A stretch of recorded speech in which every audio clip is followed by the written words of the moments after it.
Ayun, humba. Ayaw ng humba. Humba. Adobo yun. Parang adobo din. Famous ng mga Cebuanos. Aba.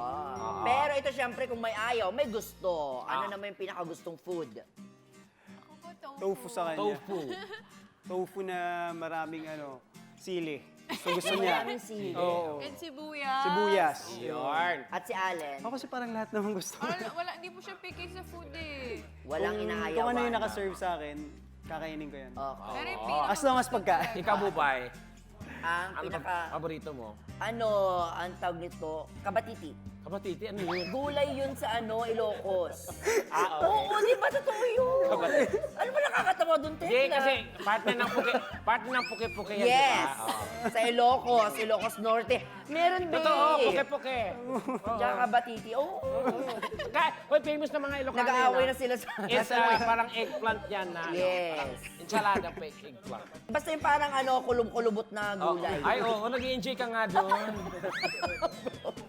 Yung puki-puki naman, yung Talong. parang talong tapos ilagyan ng Ensalada, parang ensalada siya. ganun. Ah.